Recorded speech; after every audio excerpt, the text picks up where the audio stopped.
Presenting Benny Goodman and his music. Good morning, everybody.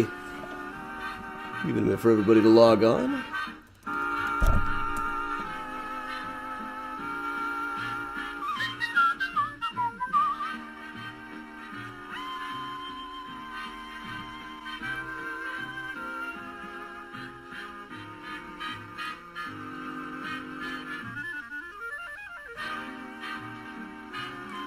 Good morning, Patty.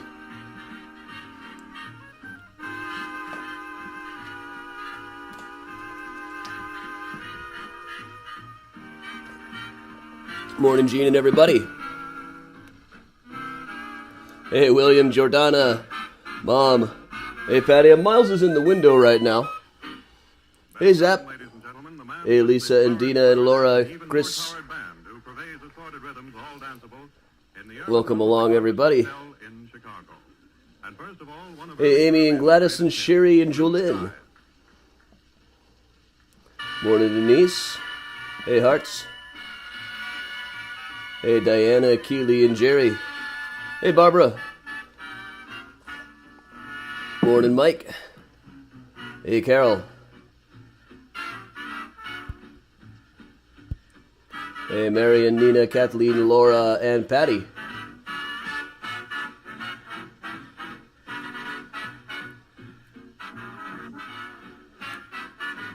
Morning, Alexandra. Hey, Jackie.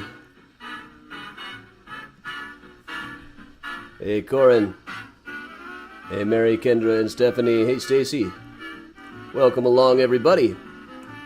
Hey, Karen and Nancy. Brand new tour. Hey, Lorena and Susan. Hey, Bruce. Hello to everybody.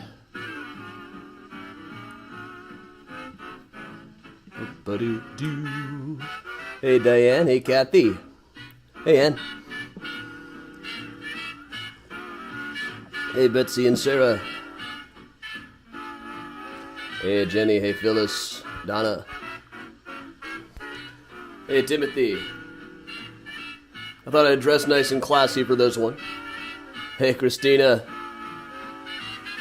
Hey, Sarah. Morning, Susie. Hey, everybody.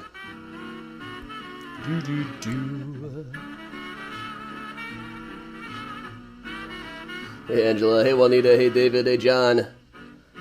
I intend to keep doing these.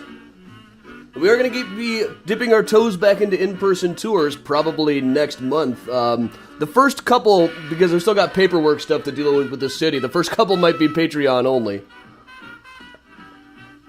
But a message will be going out to the ticket tier level Patreon subscribers tomorrow about an upcoming tour. Slots are very limited.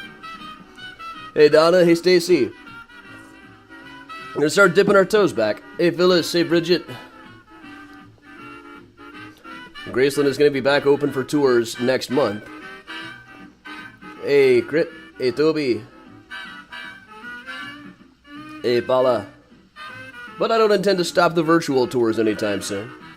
I may eventually, once we start really getting back into in-person, I may scale back a little bit from this every 8 shows a week thing.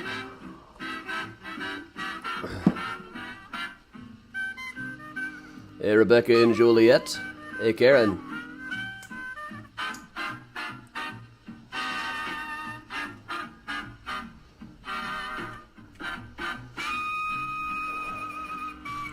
Hey, Sue. Hey, Timothy.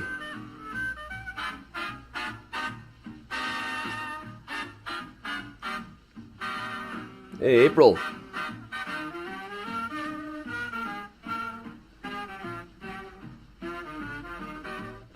Morning, Cheryl.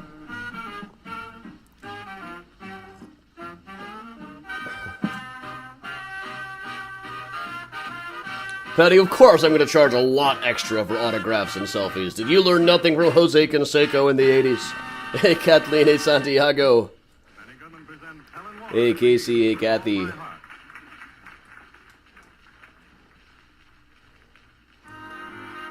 Hey, Andrea and Lisa. Hey, Susan. Morning, John. been a fun one to put together. Some of these buildings I had to drive out to see as they're not in kind of far-flung areas of the city that I wouldn't normally drive by. Hey, Barbara in Milwaukee. Morning, JD. Hey, Candace. Hey, Jean. Morning, Marie. Morning, Renee. Hey, Karen. Hey, Heidi. Hey, Natalie. Morning, Octavio. Morning, Celtic Warrior in Seattle. Hey, Georgia. Welcome along, everybody.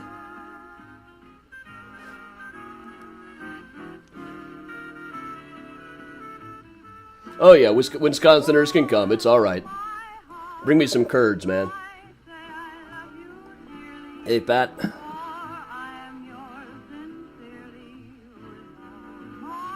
Ah, thanks, Patty.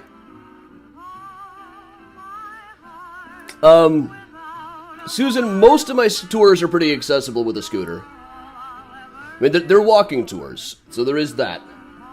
And, you know, Chicago streets are Chicago streets, and cemetery roads are cemetery roads. There's a little bit of off-roading, so your mileage may vary. Just send me a message ahead of time.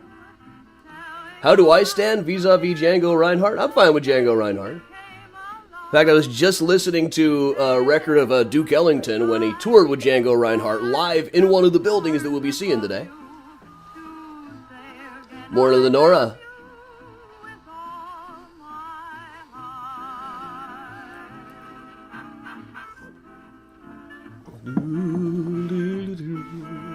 Morning, Susan. Hey, Beth.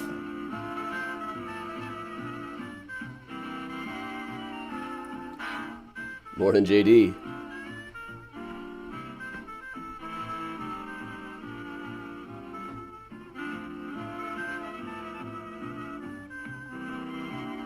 Hey, Pamela in LA.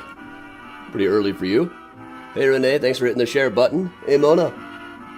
That's one thing on this app, I don't see who's hitting the share button as much. Hey, Sarah. Hey, Trisha. Hey, Jamie. Benny Goodman goes way back and gets a lot of rhythm out of Walk, Jenny, Walk. Hey, Cheryl and Kelly. Jamie. Hey, Justin over on YouTube. Hey, Susan and Kristen. Kristen Ellington couldn't stand Django running after women instead of practicing. Like, any different from the rest of his orchestra. Girl, I've seen Eli's dog in picture form. I definitely haven't seen her in person. Hey, Priya. Hey, Martin. Hey, Sandy.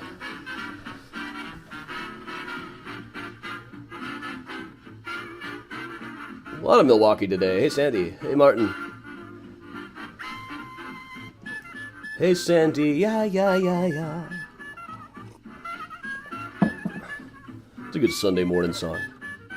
Hey, Susan.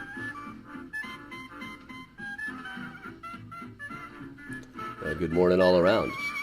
Hi to everybody on YouTube and all those of you on Twitch. Most of the conversation's over on the Facebook. Hey, Libby. Hey, Marina.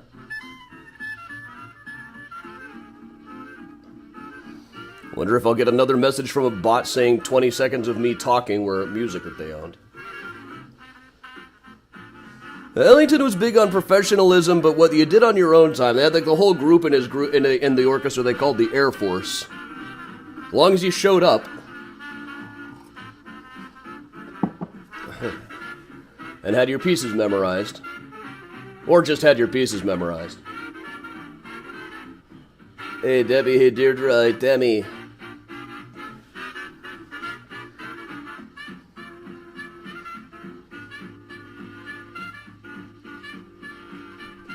Now, somebody just posted a map of Chicago upside down, which is weird. So you got the lake on the left. It looks like you're looking at like the west coast of Africa or something. You'd sail around the Cape of Good Waukegan to get to Milwaukee. Hey, Kristen. Hey, Joy. Like that west wing where the map's upside down. It's freaking me out. Hey, Lisa. Hey, Peter. Hey, Joy. And Brian. All right, we'll give it another Benny Goodman song to go through before we get started. There always tends to be people showing up right about here. Hey, Natalie. Morning, Suzanne. Morning, Linda in Boston. Hey, Chuck. Hey, Paula. Hey, Karen. I might have to switch the music up at some point, you know. I mean, YouTube seems to think this is, seems to ding me for playing this. Facebook never does. It's off an old radio show. Bella, I suggest whiskey. Hey, Katie. Now, I probably shouldn't give whiskey to a baby.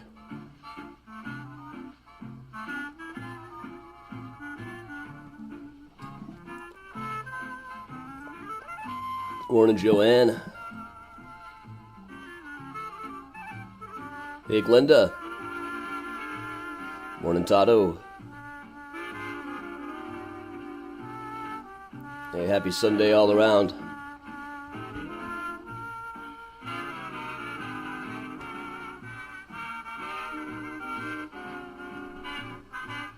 Hey, Londa. Hey, Linda over on Twitch. Miles, do not try to climb this, please. Look who's here, everybody. Here's Miles. Showing up already. Please keep your claws off of the smoking jacket. Hey, Mario over on YouTube. Hey, Rachel. Hey, Vicky. Hey, Rosita. I got plenty of Duke stuff recorded in Chicago too. I like that this one is recorded in Chicago. Hey, Leslie. Hey, Chandra. Hey, Bella. Miles, please calm down. Please don't make me chase you all through this tour. I don't have enough of your toys set up right now. He's over on my desk right now. Hey, Stephanie. Well, this thing is already pretty torn up in the back. That's what you get for wearing 100-year-old outfits.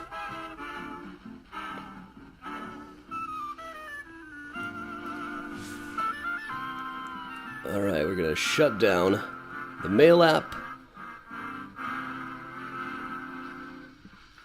Music by Benny Goodman is being presented from the... Alright, everybody. I think it's time we go ahead and get started then. I'm sure Miles has something to say about this. He just knocked over my microphone. Alright, so welcome along, everybody. Push a couple of buttons here, and alright, welcome along to Mysterious Chicago Tours. I'm Adam Seltzer from Mysterious Chicago. I've been a tour guide and historian here in Chicago for about 15 years now. Miles is up to 2 years himself. I've got about a dozen Chicago history books out, including Mysterious Chicago, the book. I'm on the History Channel and the Travel Channel all the time, so I am, after all, incredibly famous. You should definitely pay attention to whatever I say. So, today we are going to be talking about Art Deco Chicago. This is a brand new tour that I'm putting together over the past week or so. It's another one of the tours that I can really only do virtually, just geographically. It would take a really long time to work all of these buildings in. It's kind of tricky doing it virtually, though, because we're working with landscape mode. It's hard to fit an Art Deco building into a landscape frame. They're usually notably very tall. Let's go back and we're going to do a little brief history of architecture just in general, so you know that where we can get what we're dealing with. This is the New York Yacht Club. It's an example of the architectural style we would call Beaux-Arts. Very, very fancy stuff. Corinthian columns up there. These windows that look as though they're melting. Very common in the late 19th, early 20th century. Now, in the first couple of decades of the 20th century, we moved on to a couple of other styles. One was the Chicago School of Architecture. That scaled things back considerably, like you can see here with the Marquette Building by Holabird and Roche, which later grew into Holabird and Root, which became the rock stars of Art Deco architecture. But at the same time as the Chicago School was taking off, there was also the Prairie School with people like Frank Lloyd Wright. Now, the distinguishing feature of Prairie School architecture is a real emphasis on horizontal lines. This was very big in the first couple of decades of the 20th century. But right in the middle of that, in the 1910s, there was a building built in New York by an old protege of Daniel Burnham, Ernest Graham, designed the Equitable Building. Now, this was absolutely huge at the time. Having a building that even could get over 10 stories high was still brand new. So having one like this, people started freaking out. They started worrying that buildings like this were going to start blocking out the sun. So in both New York and Chicago, in the early 20s, some new zoning laws came onto the book saying that buildings had to get narrower as they got taller. Like every 30 feet, you had to go back a foot. That would allow a light well for the light to get in. That actually tended to work pretty well as the buildings got a lot taller. Before 1923, the tallest buildings were even allowed to go in Chicago was a little over 200 feet. Then all of a sudden we were getting up to 500 feet. Then we were getting up to 600 feet. By the 1930s, New York was putting up 1,000-foot tall buildings, such as the Empire State Building on the right and the Chrysler Building on the left. Now, if you take the New York tour guide exam, one of the questions is, what is our finest example of Art Deco architecture? You're supposed to say the Chrysler Building. Frankly, I think it's really more of a judgment call, but I do just love the Chrysler Building. And you notice up at the top, it's a cool design. It's also supposed to look like tires, because this was Chrysler. This was something they borrowed from the Prairie School architects. They like to have little subtle hints about what the building was for, built right into the architecture. And the way I often describe Art Deco, these ones with clean lines, streamlined verticality, this architecture that emerged as buildings got taller during the Jazz Age, I always compare it to like buildings that you might see Superman flying around. Like, say, the Daily Planet, as it was first seen here in a 1942 cartoon. Shortly thereafter, it was used in a comic book for the first time. Once again, very clean lines, streamlined verticality, pyramid on top kind of showing the ancient Egypt influence. After King Tut's tomb was discovered, that had a huge impact on architecture as well. And may have been based on the Paramount Building in New York City, which is down by Times Square. Used to be a theater, the Paramount Theater, the Music Man premiered here. Now the Hard Rock Cafe is in this building. But of course we were doing these same kind of buildings back in Chicago. So I've been digging through, finding all the best pictures of them anyway. There's especially a lot of them in the Chicagoan magazine. This was Chicago's answer to the New Yorker in the 1920s and 30s. There's a lot of fantastic stuff in here. Covers like this. In the background of this one, you can see the Jewelers Building, which is not really Art Deco, but here's how they have drawn it as though as it would have looked if it were Art Deco. And there's some fun Prohibition-era ads. Like during Prohibition, Orange Crush put out a product called Orange Crush Dry. It wasn't exactly a cocktail, but it was an orange soda that kind of tasted like one. My guess is it probably tasted a lot like San Pellegrino. So over the course of the next 40 minutes or so, we are going to talk about some of the great highlights of Art Deco architecture, Jazz Age architecture in Chicago, beginning with one of my favorites. The most obvious starting place, the Board of Trade, 1930, Holabird and Root. Absolutely love this one. Now, one thing, there's a couple of things when they realized they had to start making buildings get narrower as they got taller. That just became part of the trend. People kept on doing that even after it stopped being part of the zoning laws. And it wasn't part of the zoning laws for very long. Partly because streamlining a building like that, making it get narrower, emphasized the height. It made it look even taller than it was. Also, these new setbacks from when they had a building getting narrower gave them a place to put lights. And having dramatic lighting schemes was a very new thing at the time. Lighting up a building like this would have seemed incredibly modern back in the 1920s and 30s. But here's how this looked right on the cover of the Chicagoan magazine. And here's another shot of how it looks during the day. It looks great during the day too, but really I feel like you just can't beat the way that it looks when they light it up at night. It's a very Gotham City kind of look to it. In fact, it was the Bruce Wayne headquarters in Batman Begins. Now, let's look at a couple of details of it. Up around the top, for one thing, you can see these two sculptures over here on the side. They're sculptures by a guy named Alvin Meyer, who will come up again. And up on the top, famously, the statue of Ceres, the Roman goddess of grains and agriculture. Now, there's some urban legends about this. It is noted that Ceres does not have a face. And occasionally people say that that's because John Story, the sculptor, thought that they'd never build another building as tall as this again, so nobody would be able to see it anyway. In this article, he does say, well, as high up as it is, nobody's really going to be able to see anyway. But he was not a fool. He didn't think that this was as high as buildings were ever going to get. Already, New York was building buildings that were pretty close to twice this size. Really, having it be with minimal features was just an Art Deco thing. It helped it fit in with the building. That streamlined look, that very clean look, was very popular at the time. In fact, you can see it echoed. You'll be able to see it echoed tonight in the Oscar statue, which was first given out in 1929. Same thing, just a very hint of a suggestion of facial features. It's a very streamlined kind of look. I'm probably going to say the word streamline about 500 times over the course of this.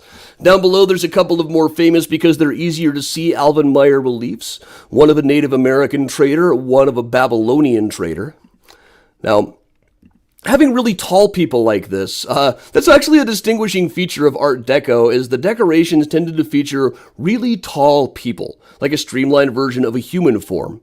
Like for this one, I can't figure out where I took this picture. It's some place around the North Loop area. Might have been the Carbide and Carbon building, but the elevators have these very tall-looking people. Marshall Field adds in the Chicago and had these very narrow, tall people. And you can also see some of that built right into the architecture. Got ahead of myself there a little bit. But up on North Sheridan is the Loyola building. Originally built in 1930 by Fisher and McCarthy, this is for Mundeleins Women's College. Now, this is a fantastic look. I love on this how the statues kind of turn into the columns. So it's columns outside like you would have seen in any building at the time, but also the robes just kind of get mixed into the columns. These are statues of the angels Uriel and Jophiel. It was a Catholic women's university. And besides just the angels, there's also another distinguishing feature of Art Deco is simple geometric art like you see in the grill work over here around the door. Very clean lines, very simple geometric art, all straight lines and right angles. Not a lot of curves yet. Curves would come in a little bit later. It's another fantastic view of this. I love the way that the column and the pillar, the column and the statue kind of become one another here. But also it's built in that same section with the setbacks here. And this actually sets back a lot more than it had to. They didn't have to have the setbacks be quite this wide, but that allowed for light rigs. And using things with lights was a new idea at the time, and one that they found a lot of cool ways to work in. In particular, down at the end of Lakeshore Drive, if you get on Lakeshore from the Loyola building, as you start approaching the Loop and the Magnificent Mile, the building that will stand out the most is the Palm Olive building, as seen right here. And here's a nighttime view of that one, right behind the Drake Hotel. 1929 Halliburton route. The Hancock building back behind it. Here's how it looks during the day. We were just out here for the morning mini tour yesterday. But here's a picture of it by John Henry High. And you'll notice that up on top there is this massive glowing light. That was known as the Lindbergh Beacon. Added in 1929 or 30, this was a huge light that people said that you could read by from 100 miles away. The problem is it didn't work on the ground. You know, the earth is curved. You had to be in an airplane and in just the right place to do it. But one guy did try it out. He took an airplane way out over Lake Michigan and said that, yeah, if he positioned himself just right, that when the revolving beacon came around, he could read by it reasonably well. Now, this thing glowed for years and years. They turned it off during World War II just as a precautionary measure. Then turned it back on for a while, turned it off again during the energy crisis. Then when they started turning it on again, they had built taller buildings nearby it. Having a light this bright, like the equivalent of 2 million candles, was fine when it wasn't shining into anybody's windows. But then in the late 1970s, it was getting into too many windows that naturally drove people crazy. So they stopped doing it for years. They've recently redone it now so that it's glowing again, but it doesn't go in a complete circle. It just shines out over the lake. Still around there to this day. There's another fantastic picture of it over in the archives from with the water tower in front of it, back when there wasn't a whole lot standing on the Magnificent Mile yet. But also you can see they've used the setbacks for light rigs, then the beacon up on the top. Now in the 1960s and 70s, this became the Playboy building for a time. And unofficially, they renamed the Lindbergh Beacon the Playboy Beacon. Now, the whole idea in calling it the Lindbergh Beacon to begin with, it was just a few years after Lindbergh had made a solo flight across the Atlantic. They thought we could have a big publicity thing. If we name it after Lindbergh, he'll show up. He did not show up. He'd been to Chicago on his grand tour after the flight, but he really didn't care much for publicity in those days. But this was just one of a number of beacons people started putting on top of these buildings. About a year after this one was built came the LaSalle-Wacker building, also by Halliburton route. We'll zip back over to here. Here's a daytime shot of this one. And let's also get a night view of this.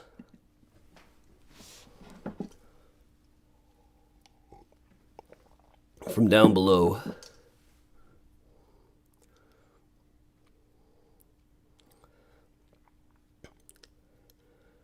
Here's a view with what stands around it right now. Some of the older pictures, you can see that there aren't any other buildings around it. But now it's got 111 and a 77 Wacker right beside it. But this one, too, there's another fantastic vision of this one in the Chicago. And then this one also had a beacon on top of it that was known as the Sun Flash Beacon. And this one was a little bit different. Like this one, you can see the Sun Flash Beacon up here and then the Lindbergh Beacon to the left on the Palmolive building. Now, this one was a little bit different. This one was made with, used a whole lot less power, but was said to be just as bright. It had, during the day, it would reflect the sun on this octagon full of parabolic mirrors. Then at night, it was reflecting red neon lights. And this was said to be visible to pilots from hundreds of miles away. In fact, there was a whole article in Popular Science saying that right after they installed it, a pilot was flying up out of Toledo, 2 states away, and saw this red glare off in the sky, followed it all the way to the LaSalle-Wacker building. Now, this is kind of a mystery to me now, as I don't know how long the Sun Flash Beacon, as they called it, was there. There were a lot of articles when it came out in 1930. Then 2 months later, there was an article about it was kind of messing up the lighting rigs on the setbacks because bats and birds were flying to their death in this thing, and it was attracting an awful lot of bugs. I don't know how long it was in effect, but after 1930, nobody was writing about this thing anymore. It kind of seems to disappeared into history after that. I don't think it was probably out for very long. Couple of stories about the inside of this place, too. One is in 1932, after Capone went to prison, the Capone gang, under the leadership of Frank the Enforcer Nitti, was operating out of a room on the 5th floor. And Nitti would say, "Oh, it's not our office. I just go there to place bets on horse races." You know, it was where you went for a gambling kingpin before you could just come here to mysterious Chicago, according to PayPal and Venmo. But in 1932, the cops broke into this place, riddled Frank the Enforcer Nitti with bullets, though somehow miraculously he survived. There's even a thing in the paper the next day saying that the reason he survived was that he was on an empty stomach, which made it easier to do surgery. And they said that gangsters did that all the time. They always assumed that for every heist they might get shot, so they made a point of not eating ahead of time. Not sure entirely whether that's true, but it was written up in the Chicago newspapers the very day after all of this. Now, we'll cut ahead a generation to the 1950s. A guy named Ray Kroc got an office in this building for what he called the Prince Castle Sales Company.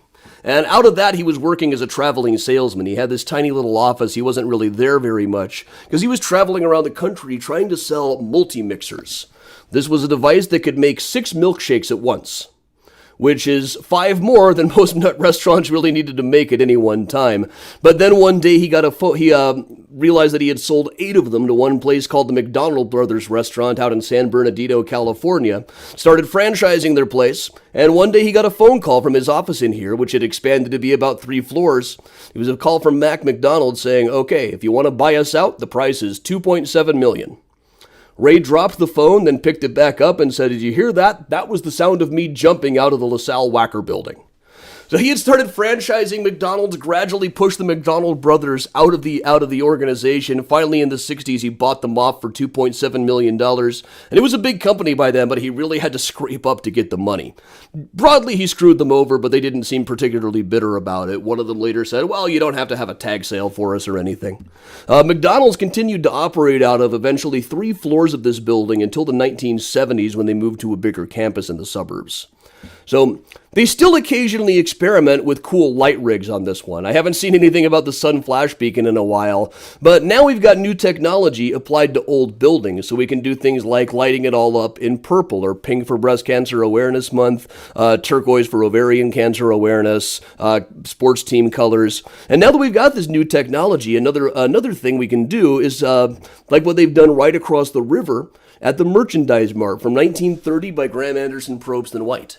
Now, when I sail past this on architectural boat tours, I'll sometimes say, "This is an Art Deco building," and people just don't think it's as flashy as you think of when you think of Art Deco. It looks a lot more so at night when they've got it rigged up.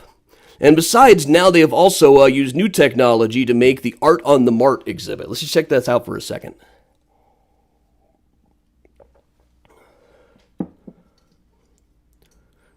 Now, this goes on at night. There's tons and tons of different patterns on it. I feel like they should like rig up an Atari game on here. Like you could play Yar's Revenge on this. This almost looks like a level from Adventure right here. Kind of showing my age there. But all right, now, so those are some of the most famous Art Deco gems in Chicago. Now we're going to see a couple of little known ones. There's one in particular that I think is kind of criminally underrated. Off in the distance here, poking up with a thing on top that kind of reminds me of the Paramount building back in New York. This is the Trustee System Services building.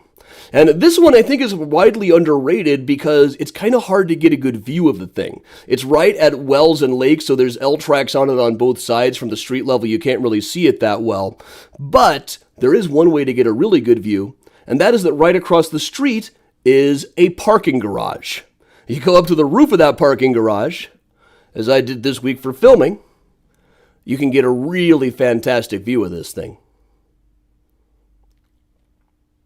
So if this was right on the river, it would be one of the most popular buildings in Chicago.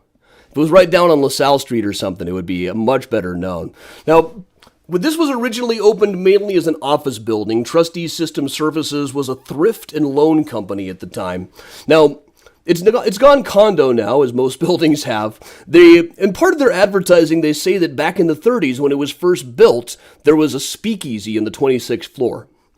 I think it was really just a restaurant. Like, this is a newspaper ad for it when it opened, when they were trying to attract tenants. It was called the Skyline Restaurant. It was part of their advertising. And really, to call it a restaurant is kind of overstating things. It was more like an office cafeteria, but it was a nice place where you could take clients who were visiting your office. Now, they might have been serving booze under the table, but it wasn't the kind of speakeasy they're advertising it as these days. So let's look a little bit closer here. On a zoom in, if you look closely, what you're seeing here is what's known as a caduceus in the design. That's this thing where you see two snakes wrapped around a winged staff. It is also known as the Staff of Hermes. Now, it is actually a symbol of commerce. It's been used for various things over time. Usually you see it used for medicine in the United States these days. So technically, for medicine, it's supposed to be one snake. One snake is medicine, commerce is two snakes. But symbols of commerce are really all over on this building. Down in the front of it, there are these frescoes saying, like, to establish wealth, to safeguard wealth, man established banks. It's frescoes by Gwen and Jean Lux, and credit moves the modern business world. On the inside, there's things like, life punishes the thriftless.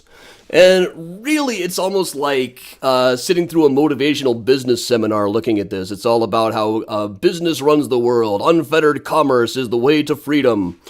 Trustee System Services went out of business about a year after the building opened.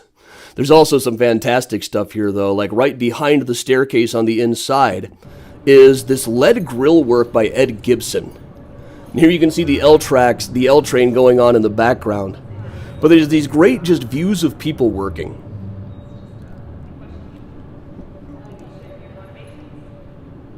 It almost looks like it comes to life when the train is going by. You can see just these silhouettes of people working threshers, people working on construction. And what it kind of reminds me of is the WPA murals that you see on the insides of these kind of buildings quite a bit from the 1930s. In particular, if you are ever down in Chicago Heights, one place you really ought to check out is Bloom High School. Now, I don't have video footage of this one right now, but I used to come here to give talks to the students every now and then. It's this absolutely fantastic looking Royer, Danley, and Smith High School building from 1931, built in the Art Deco style. And on the inside are some WPA murals of people working. There's one about architecture on the right. There's one about medicine over on the left. Absolutely gorgeous kind of time capsule building. Now, functionally, it's kind of falling apart on the inside from what they tell me, but the outside is still just absolutely gorgeous. Now, besides just the very tall people, this is something you see in quite a bit of them, is these modern, artsy, streamlined designs, my favorite of which, that is still standing in Chicago, is over here on Dearborn Street. When they built Block 37, the shopping mall there, they couldn't take down the old ComEd substation. that still just kind of stands there taking up space on the site. Now, this is from 1931 by Halliburton and Root. They were even doing things like power stations and power plants in those days. But right in the middle of it here, you can see this wonderful fresco design, or the relief design, called the Spirit of Electricity, because this was the electric company's substation. This was designed by Sylvia Shaw Judson, who is, she shows up on my Graceland Cemetery tours sometimes. She's probably best known now for doing the Bird Girl statue that is on the cover of Midnight in the Garden of Good and Evil, which at the time was in a cemetery in Savannah. Now it's at a museum in Savannah. But I absolutely love this. It's like a King Kong or the Giant of the World, or honestly, like the guy from the Oscar statue, standing up, coming to life, and using the power of electricity to run the entire city. Now, what it also reminds me of is one of my favorite ones in New York, the General Electric building. Now, New York honestly leaned way more into the setbacks and the ziggurat style than we did in Chicago. But the General Electric building here has a lot of little designs like that, a lot of lightning bolt imagery built right into it. Love it. We're going to move over across the river here now. Over across the river is another Halliburton Root design from 1929, a building for the Chicago Daily News. Now this one with the skyscraper itself and then the 2 feet out in front of it, I've sometimes heard this referred to as like a cubist version of a sphinx. I can kind of see that. Having a big public plaza out front was a very new idea at the time. And up around the front of it, underneath the feet, they've got these terrific little fresco art bits, but also by Alvin Meyer, the same guy who did the statuary that is built into the Board of Trade building that we saw back at the beginning. And if you walk around the plaza, they've got several more of them that talk about the history of printing in newspapers. There are Alvin Meyer frescoes designed for a lot of the pioneers of the field. Like right here, we've got one for Pulitzer. Over a little further is one for Mr. Medill, the founder of from the Chicago Tribune, and Benjamin Franklin, who ran a newspaper himself. Down along the side, in what I assume was once a fountain, are these Art Deco griffins. Love it.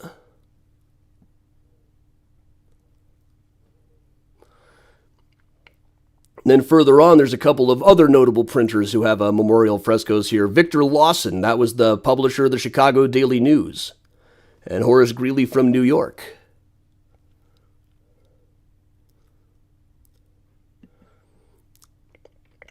Now, on the inside of this place, too, so you go poking around inside of these places, mostly now it's like, it's not a newspaper office anymore. The Daily News went under back in the 1970s. Marshall Field the Fifth wasn't really interested in being in his father and grandfather's newspaper thing. He sold it off to go produce movies, went off. His first one was the timeless classic Revenge of the Nerds. But on the inside, there are things like this directory that still have that Art Deco vibe, little touches all over.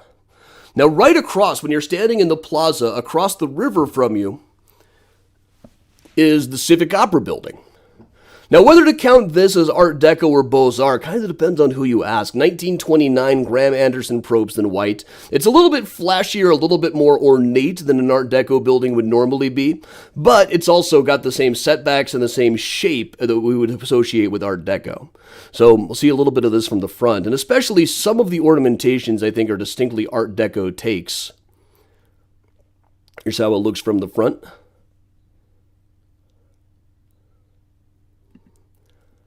Now, up along here, you see this row of columns down at the bottom, of colonnade columns, where the columnated ruins domino.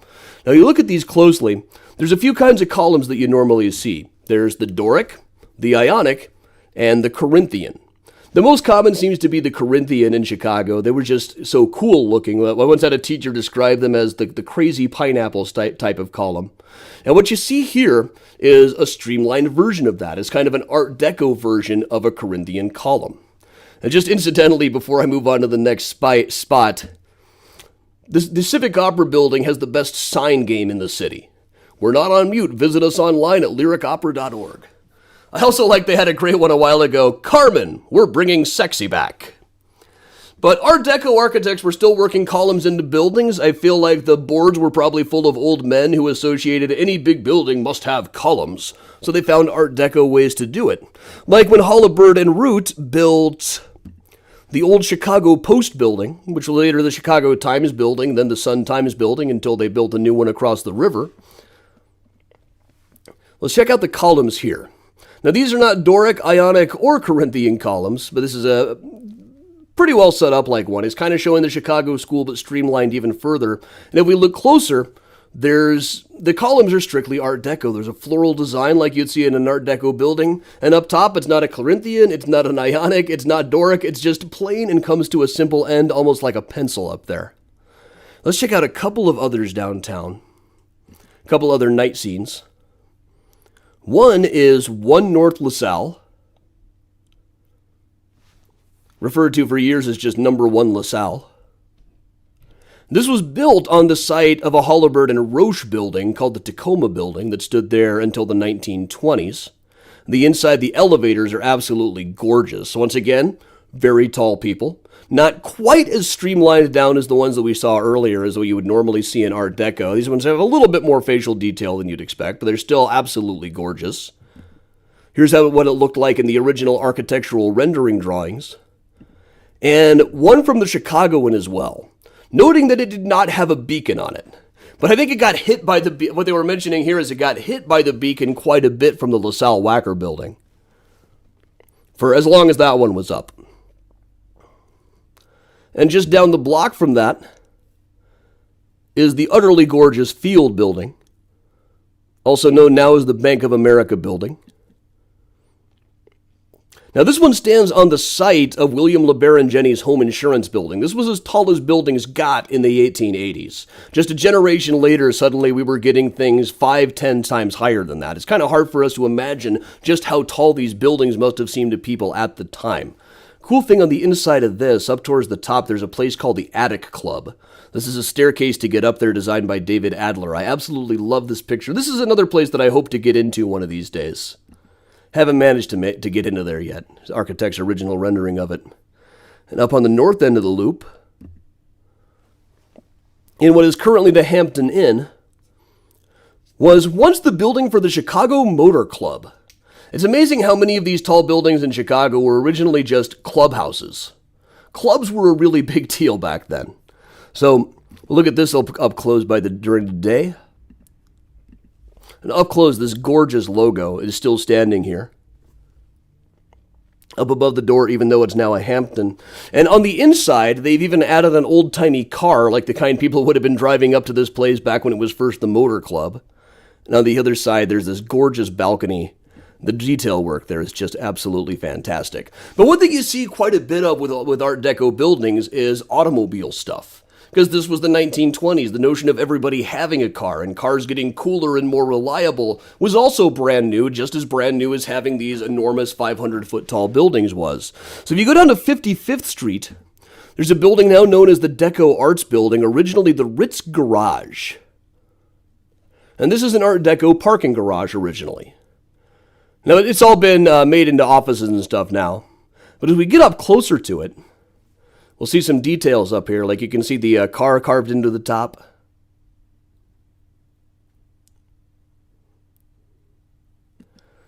And down along the bottom here, you see these radial tires, not unlike what you see at the Chrysler Building in New York, if you remember back to the beginning of this. And also, perhaps most notably, though, is a couple of places in the corner up high is this wonderful rendering of an automobile. Actually looks like 2 women driving this one, which is kind of progressive for its time. That might not have been what they intended, but such a cool-looking roadster. You know, having a car that looked this cool would have been unheard of 10 years before this. Cars didn't look like this back then. This was all brand new, the sleek design. And you start seeing this. It's not just in skyscrapers that you see Art Deco stuff. There is also, down at 5200 West Chicago, a building that's been on the endangered list from Preservation Chicago. But there's this utterly distinctive Laramie State Bank building, which has been pretty much empty for years. There was a deli in there at one place. It's been a banquet hall. It's been a furniture place. The signs for those are still up, but I don't think they've been in business in quite a while. As we get up closer here, you can see, you know, it is a bank. They've got these images of people working. They've got these images of coins, the same kind of stuff that they put into the Trustee System Services building. Looks really cool on the side, too. Now you'll notice this almost seems like something you would see in ancient Egypt. So as I mentioned, the Victorians had their own ancient Egypt craze. It came roaring back in the 20s after King Tut's tomb was rediscovered. A lot of these things on the top, you'll notice it's a pyramid. That's not just really because the new setback rules, it was just seen as very cool at the time. But nowhere is this more apparent than up on North Clark Street with Reby Moving and Storage, which was a very early 1920s building. This was being built about the same time that King Tut's tomb was discovered.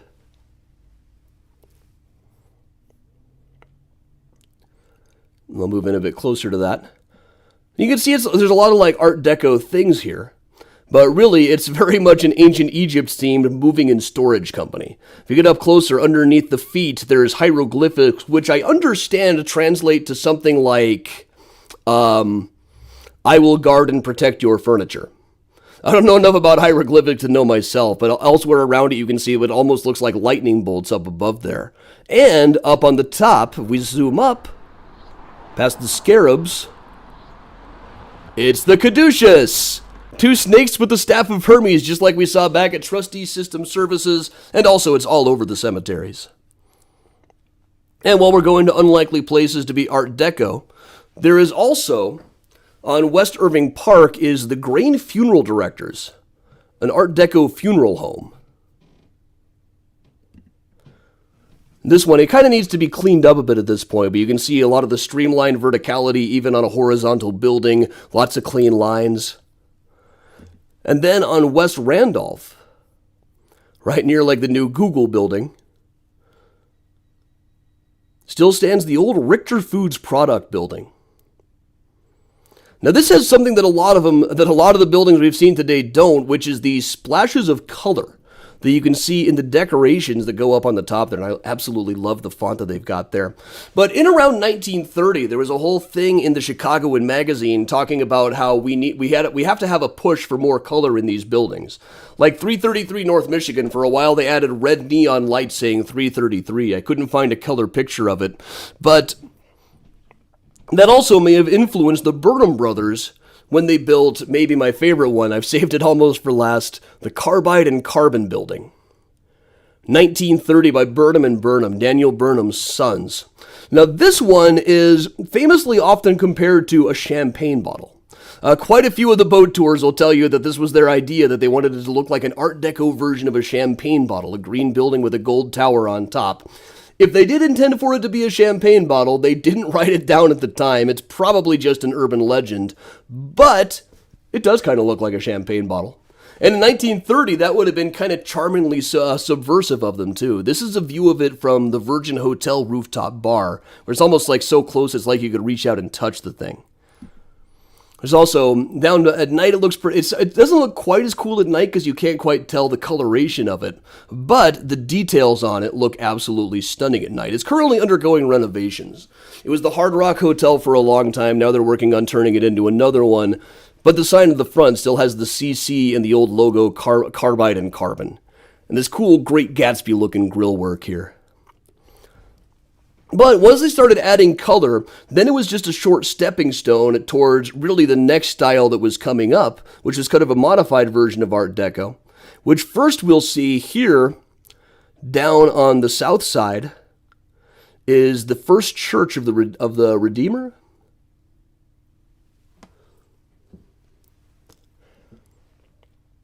Now, this one is broadly Art Deco, but a little more colorful, and also not as quite as geometric. It's a little more rounded.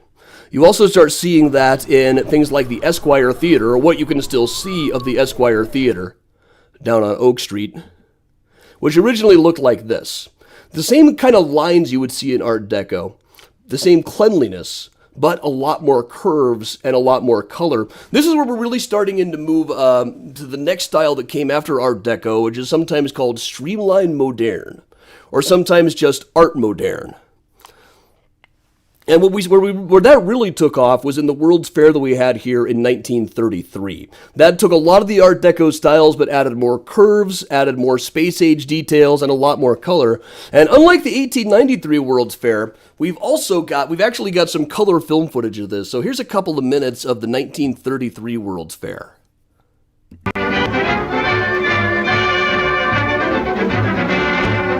Here we are, folks, at Chicago's world-famed Century of Progress, the spectacular fair that was started by a beam of light from the Star Arcturus. No less than 22 millions of them came swarming into this you can still see the lines of Art Deco, but with more color. The brilliant handiwork of its modern, unparalleled ingenuity. They create a picture that enthralls the eye with their sweep and majesty, a gorgeous climax to this vista of blue-green lagoon. The hope of design made real. Mingling with the brisk tone of modern America, we find, too, the spice and flavor of the foreign. Once it was Ferris wheel, but today it's the towering sky ride that offers the major thrill of the fair.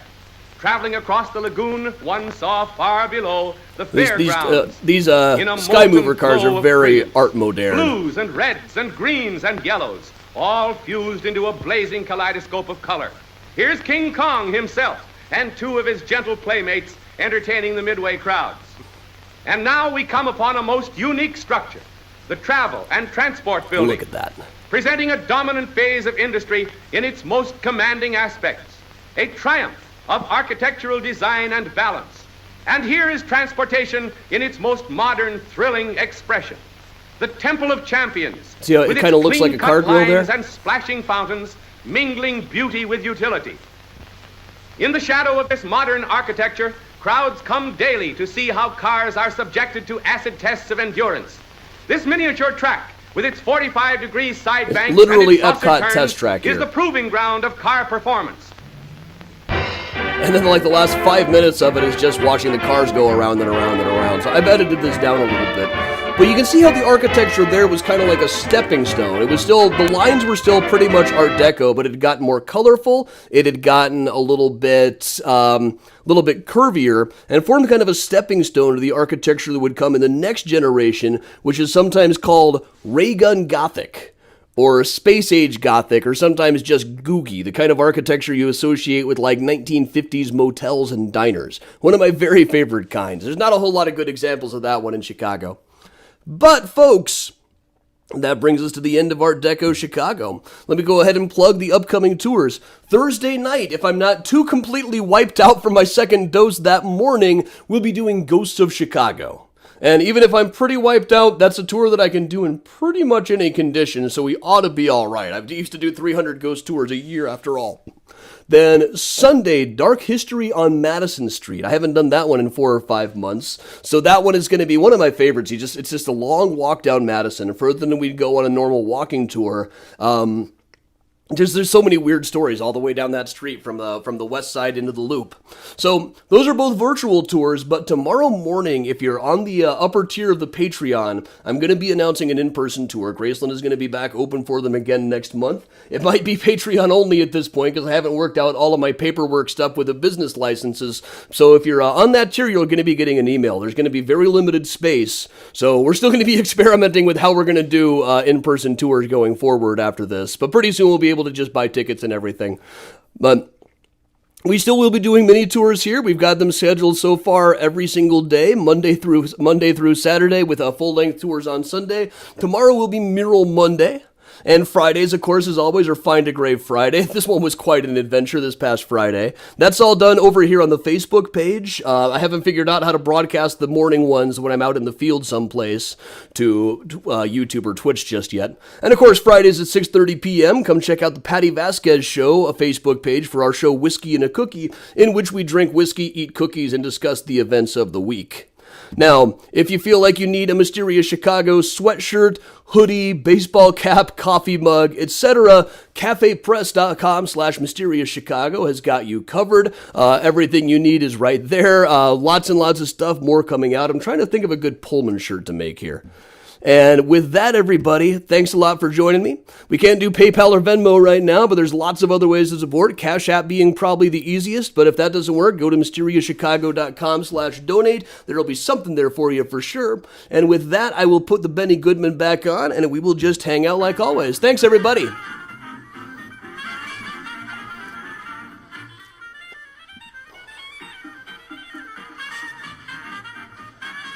Yeah, and I added a couple of baseball caps. I don't know how good they're going to look, but my mother asked for one, so I put a couple up.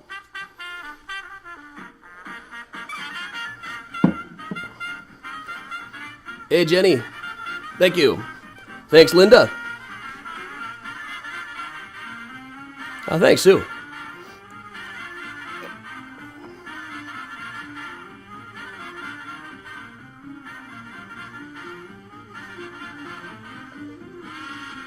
Thanks, Steve. Thanks, Beth. Thanks, Donna. Kathy, they'll let me have my money out of PayPal in about 6 months. Hey, Carrie. Hey, Karine. Thanks, Linda. Thanks, Christy. The Cairo Supper Club building. I think I know that one. Thanks, Sunshine.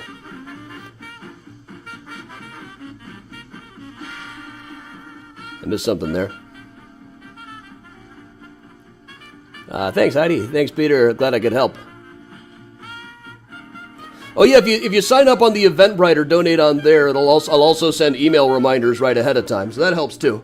And you can actually pay with PayPal on Eventbrite.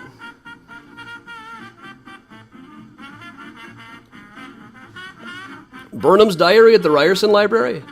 I'll have to look that one up. It wouldn't have been Daniel Burnham, he was long dead by then.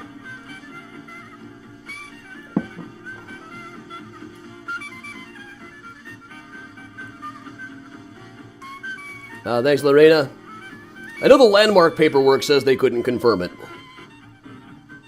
Hey, Beth. But I've already confirmed one Burnham family legend. I was able to find out the original source of the Make No Little Plans were, quote, which was previously thought to be apocryphal.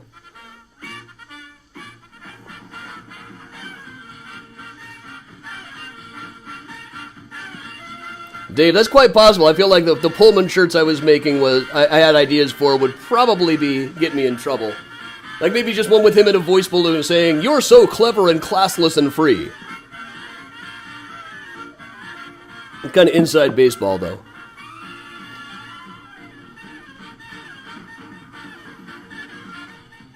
Thanks, Veronica.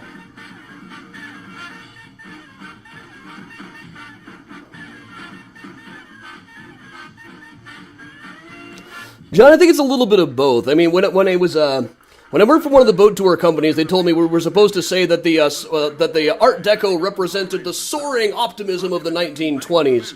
But I wouldn't say that because I don't think people in the 20s thought of it as a particularly optimistic age. It seemed like it in hindsight. But a lot of it was just the new technology of being able to make it go that taller. But architecture is an expression of its age, but it never necessarily intends to be. If you try to make something that's specifically an expression of your age, sometimes it's just not going to work. Phyllis, when I do bus tours, it's usually 55, but I only do about one bus tour a year. Right now, Graceland's limit's going to be 24 people.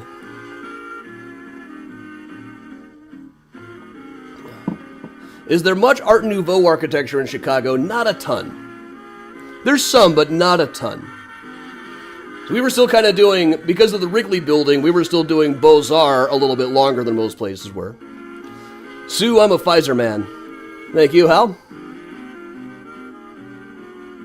Can we tour the Laramie State Bank? Right now it's empty. But if you are a developer and has a proposal for it, I bet you can get in. Thanks, Zap.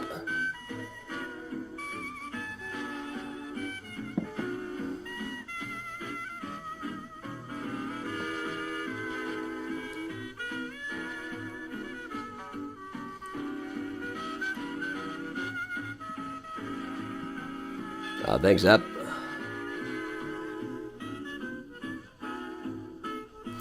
Oh, Sydney, the website for the sweatshirts is, I'll move this over, cafepress.com/mysteriouschicago. I'll cover myself up with that for a second.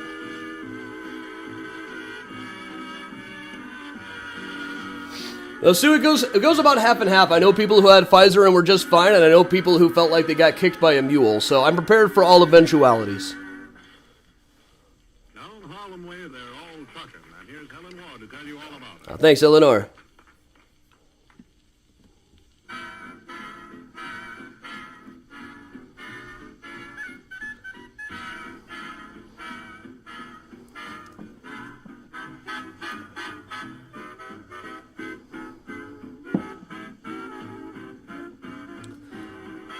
Well, John, you could say that it reflects the forward progression of technology, but it's more something we decided in retrospect.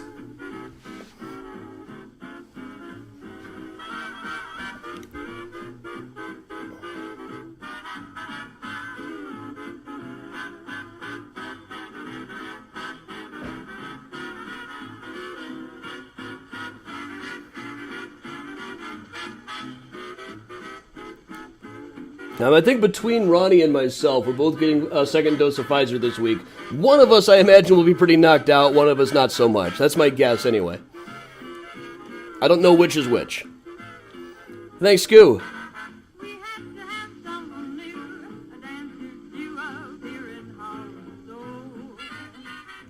Did they use one of these buildings for Ghostbusters? The Ghostbusters is in New York.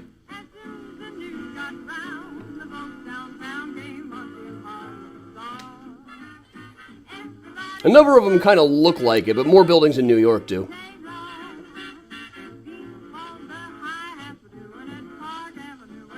Now, when I was first working for a ghost tour company, they told me the building in Ghostbusters was based on the Hancock building, but I don't think they were quite accurate there.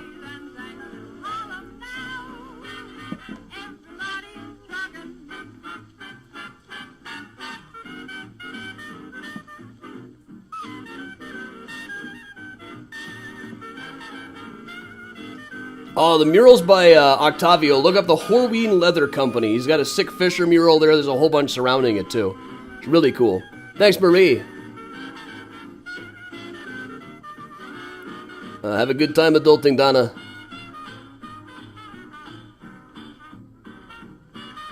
I'll find Miles again in a minute.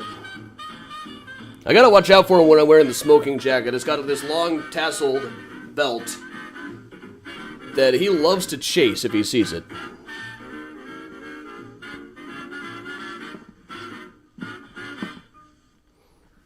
Benny Goodman presents On the Alamo.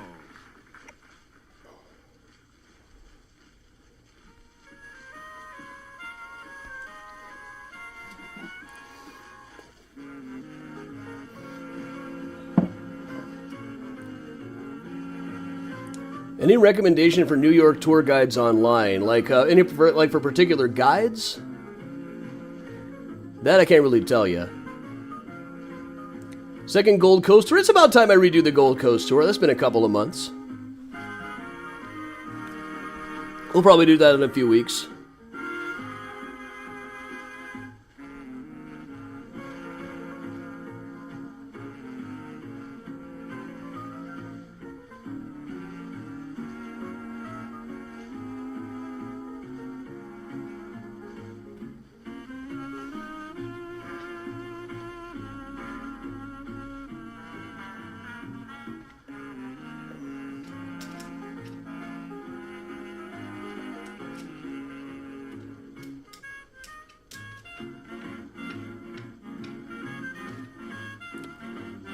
Carol, I haven't been inside the Pickwick in Park Ridge. I've been by it many times.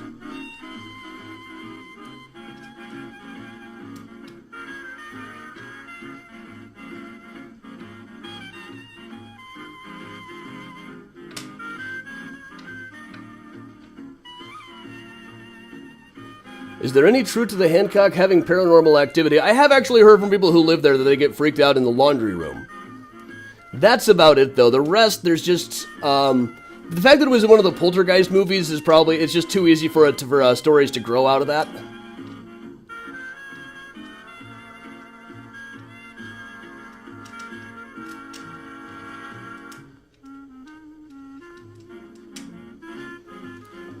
Well, the Ghostbusters, and there's also a whole thing with the Daily Planet building. I picked the Paramount because it kind of has the globe on top, but there's a few different cities that claim they have the building that was the inspiration for the Daily Planet.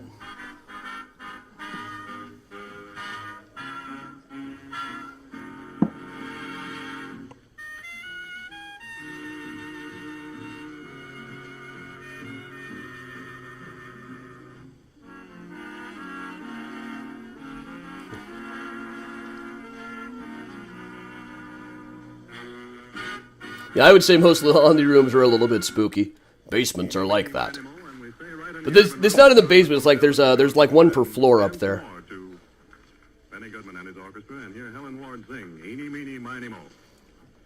Of course, Anton LaVey claimed he was born on the spot where it now stands and had a whole essay called The Greater and Lesser Laws of the Trapezoid, putting forth the proposition that a trapezoid-shaped building would drive you insane. But you should never listen to a single thing Anton LaVey says.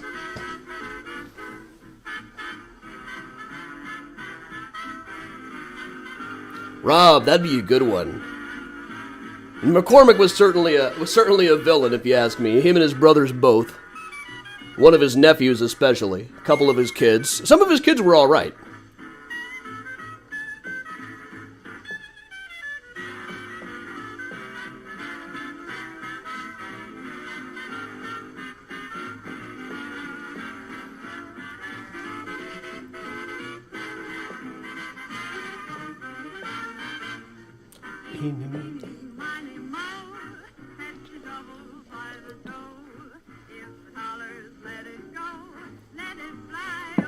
Pinkman's apartment now goes for $4 to $6 million. Okay, well, you know, the boyhood home of Harold Ramis is just a few blocks away from here. We went to it on the morning mini tour. It's probably quite a bit cheaper than that.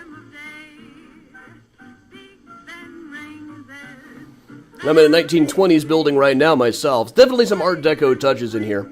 Right above my head, you can still see the old gaslighting hookup.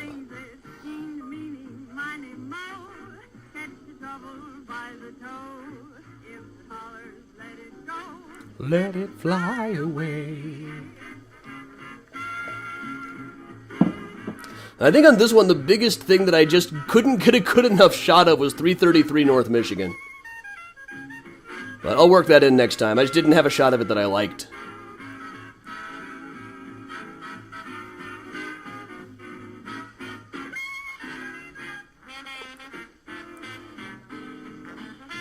Villains of architecture I could do. I never feel like Louis Sullivan or Frank Lloyd Wright haunting me.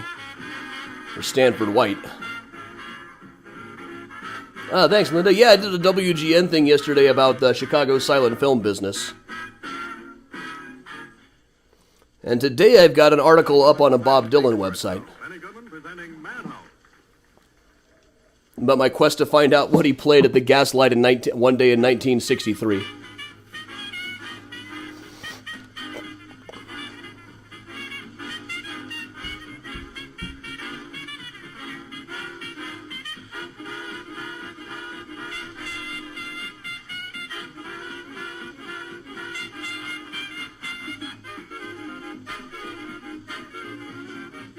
Bill, that's cool. I gotta find a picture of that.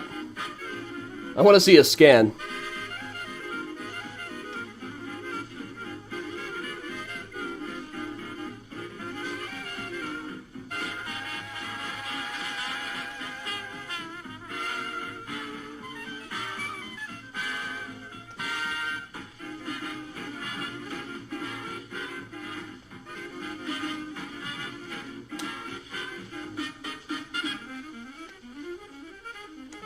Gatorade I could do. I used to do Gatorade when I was doing architectural tours, honestly. I would go through a couple of bottles of Gatorade a day on those things. Thank you, Kristen. Have a good day. Say hi to Keaton. Are architects members of Freemasons? Probably. You know, back in those days, everybody who was anybody joined them. Bill, I'm at adam@mysteriouschicago.com. I'd love to see it.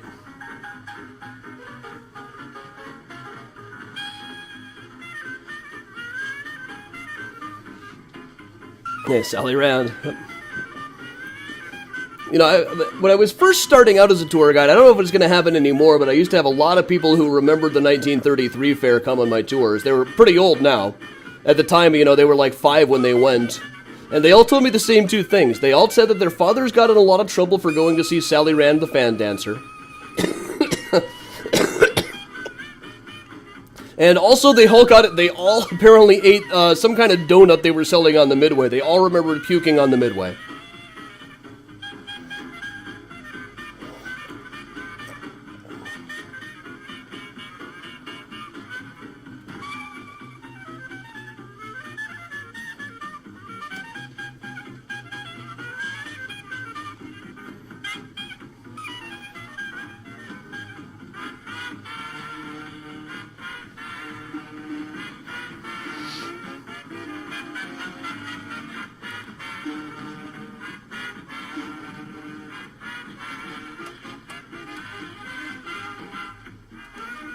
Kristen, just go to YouTube. You can find the, look up 1933 World's Fair Chicago. You'll find it's a 10-minute video.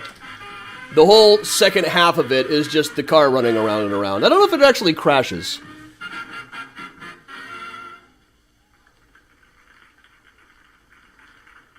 And here's a short encore portion of Benny Goodman's forthright invitation at the beginning of his program. Let's dance.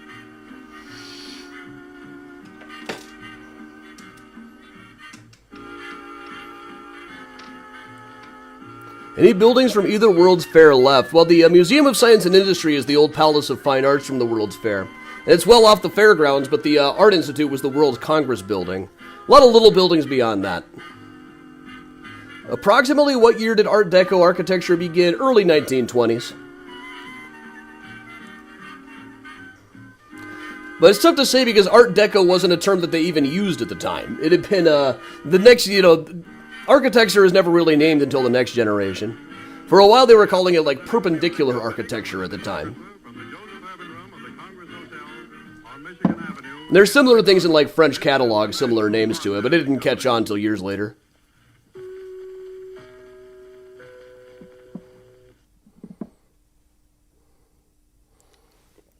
Now, let me zip backwards here a little.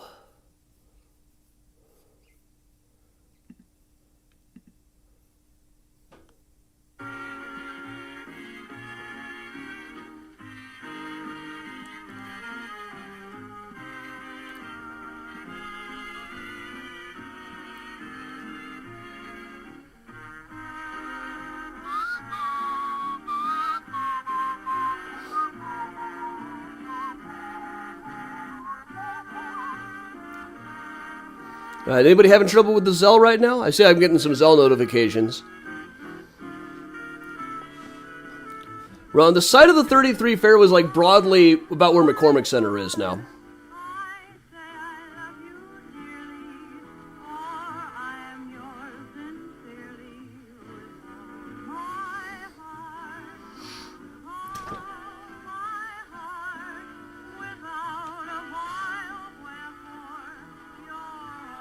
Have a good day, Bob.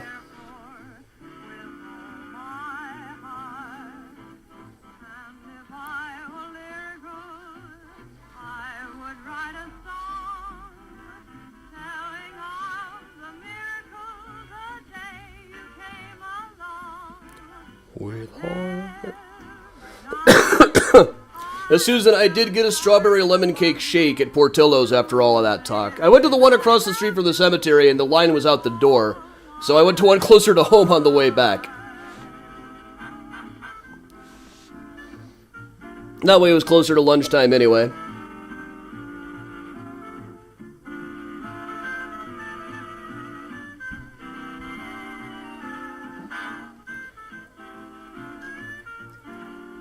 Alright, have a good writing session, Marty.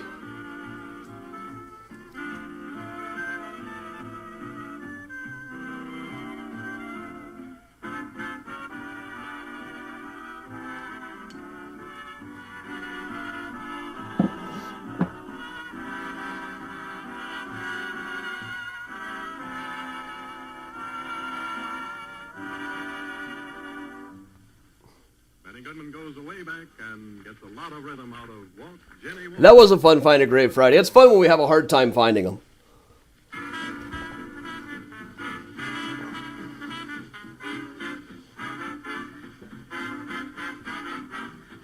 And Portillo's is generally busy, but the one that I went into on Addison was markedly less so than the one had been out in Forest Park.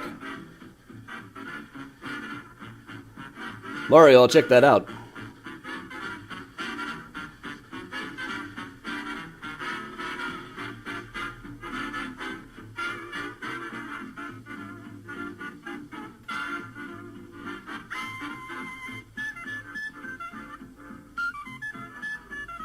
Yeah, it was great to have Kelly show up. Kelly from Chicago Movie Tours, who I think was, you might still be able to catch the end of hers if you want to zip over to Chicago Movie Tours right now. I think she was doing one at 10 this morning, too. It being Oscar Day and all. And usually we try not to count to schedule against each other, but, I'm not gonna, we don't get mad when somebody does.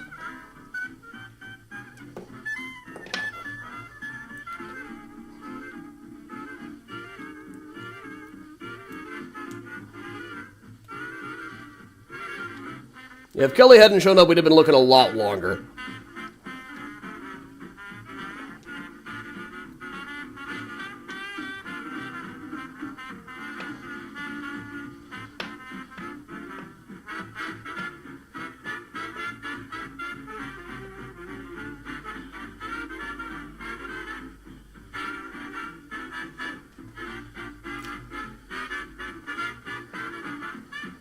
All right, I'll look it up. We read Gulliver's Travels when I was in college. Now that is a dirty book.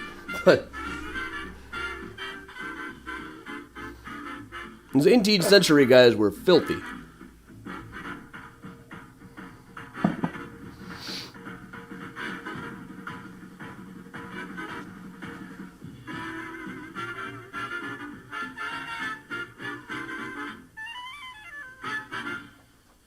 Where is Miles and Charlotte? Let's find him. Time for a cat sighting here. They all loved it. They all loved those cats. They played by Hey, Miles, I think that's your cue. Now another one just in the same vein. Rosetta. Here you go, buddy. Yeah. Here he is, everybody. Here's my little Milesy cat.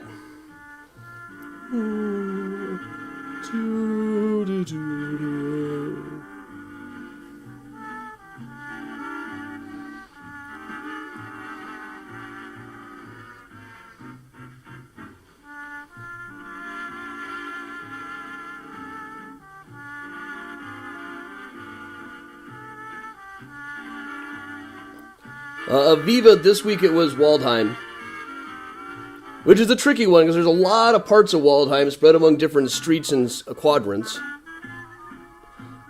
So whether the maps is taking you to the right section of it is anybody's guess.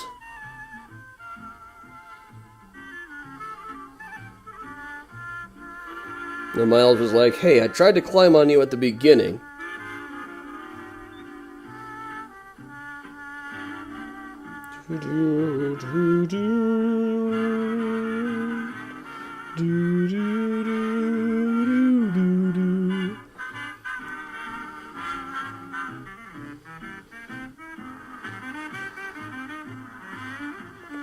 Yeah, he needed a nap.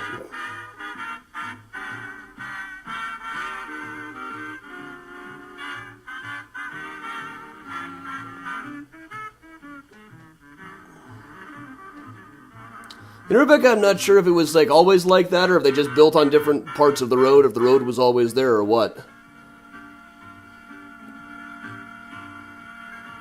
But that happens sometimes. You'll see a cemetery that's actually on both sides of the road.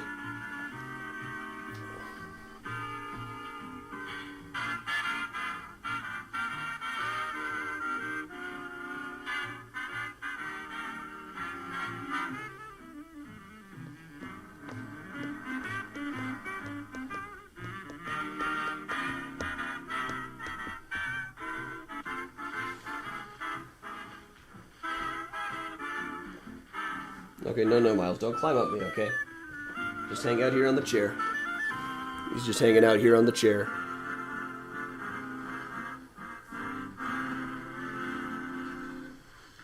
Music by Benny Goodman is being presented from the Joseph Urban Room of the Congress Hotel in downtown Chicago.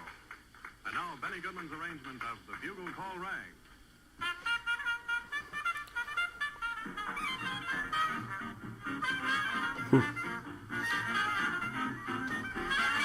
Oh yeah, here I know the Where's the Beef Lady is out there as well, and it's like I think I was too young to actually see that commercial, but I know the reference. Yes, Phyllis, I cannot get PayPal anymore. PayPal decided that the book giveaways were a gambling ring, and I am presently banned for life. But if you go to mysteriouschicago.com/donate, there are other options out there.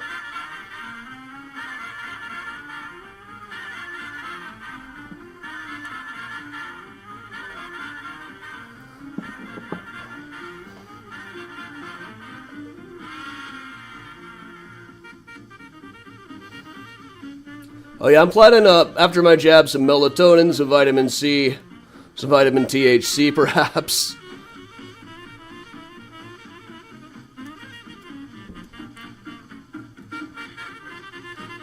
Airborne probably couldn't hurt.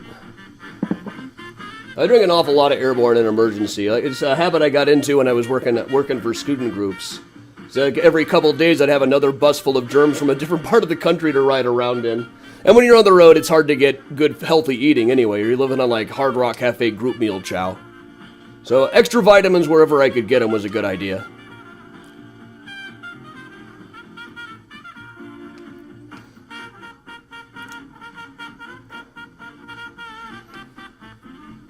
Yeah, if you still want to pay using PayPal, you can do that on by donating through Eventbrite or something. And it'll still work for Patreon, too. It's just I can't directly take PayPal anymore. You can pay other companies that will then pay me. Now, banned for life from Venmo and PayPal for being a gambling kingpin.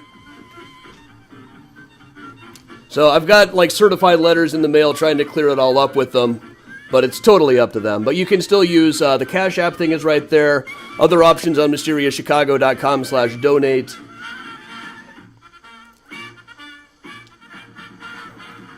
And you can still use PayPal to pay on Patreon or on Eventbrite. Probably some of the others as well.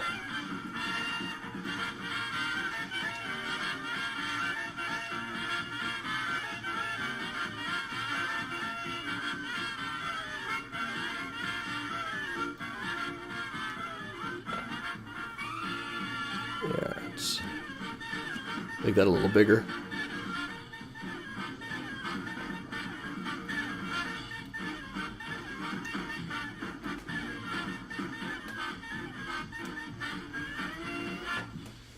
Jackie, trying to start other PayPal accounts is risky. There is one for effing Chicago that has not been taken down yet. But I feel like if I try to use it, it'll take it down and then the whole collective will get screwed. So I'm kind of waiting on that one a little bit. But you know, it's their company. They're allowed to decide what's out of their terms of service. Can I move the logo to other place? Where your comments are, I have no idea. That's all in somebody else's settings.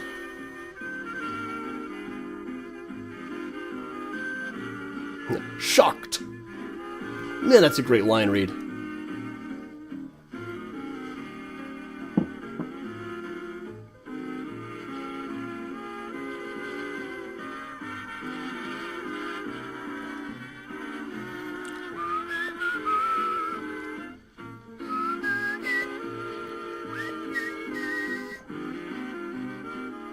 Yeah, it looks like you can still do orders on Eventbrite for this very tour, in fact.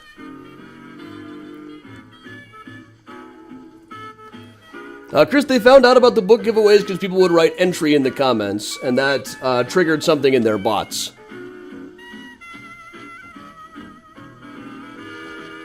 And it's kind of a disaster, frankly, for like casual users. I know my regulars will find ways to get around it and find other ways to donate. I'm not worried about you guys.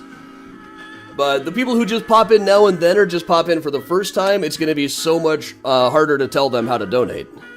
And that's an issue. Also, not being able to do raffles is an issue. But we'll be getting back into more in-person stuff pretty soon, so things are going to be changing up anyway. Still experimenting with how. We're going to be tiptoeing into it. Once again, if you're on the ticket tier level of Patreon, there will be an email coming out on Monday announcing our first in-person tour for a while. Patreon will have the first shot at it, and there's only so many slots on it. And I'm still working out business license paperwork stuff that got delayed during the pandemic. So I can't actually sell tickets to stuff properly that aren't donation only until we get that cleared up. And that might be tomorrow, it might be 2 weeks from now, it might be a year.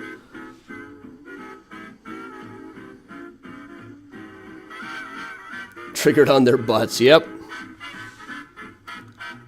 Yeah, Viva Venmo is very easy, but I'm banned for life.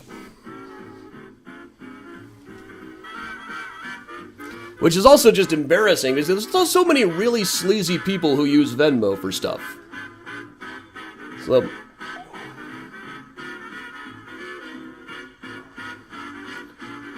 Susan, no, I haven't tried that on YouTube yet. But I only have like 5 people watching on YouTube at a time so far. The vast majority of viewers are still on Facebook.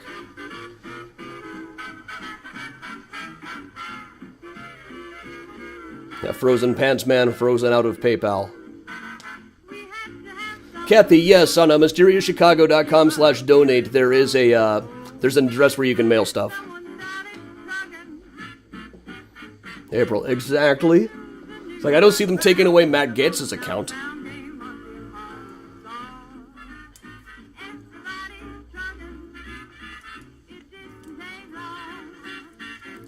I haven't quite figured out all of the Facebook stuff. We were trying last week to do send through Facebook, but you can't really do that on a page. You can only do that on your personal account.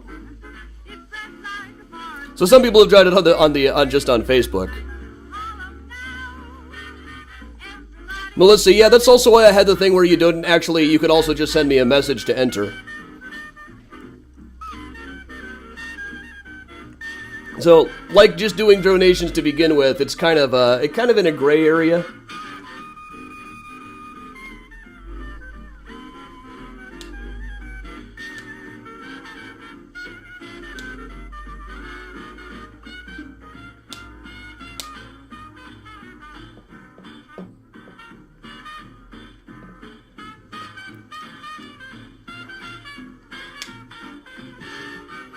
Because technically these were giveaways. The prize was, actual retail value was $15 or something.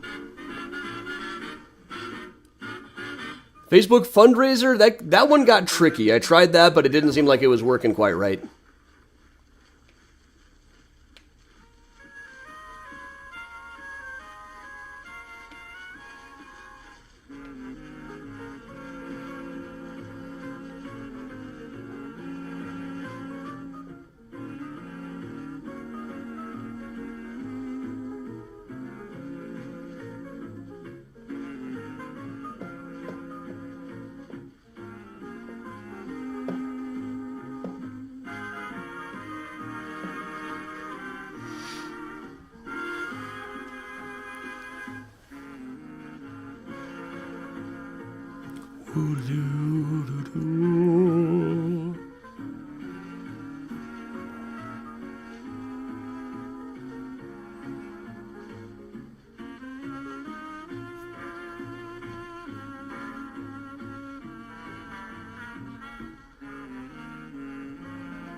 Alright, I'm starting to feel like it's about lunchtime at this point.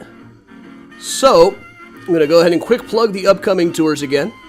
So Thursday night, assuming that I'm not completely on my ass from the second dose of Pfizer, we'll be doing Ghosts of Chicago. And I'm pretty sure I have done that one in my sleep at a couple of points in history. So, and yes, you can send a check over on there. Kathy, PayPal will release my funds to me in 180 days. More like 160 now, but it's like 6 months I have to wait. Octavio, you know I've got the pipe. A Thursday night, Ghosts of Chicago. Next Sunday, a week from today, Dark History on Madison. Couple of new ones still in the works. I mean, we're going to start tiptoeing back into in-person tours now, but we're not stopping the virtuals. They're going to keep on coming, and we're going to keep on having fun like this. We're going to keep on meeting like this, and lots of new stuff coming up, because, hey, there's a lot of stuff that I could never do on an in-person tour that's totally possible on virtual. Just like these ones. Geographically, this would have been really, really hard to do in person.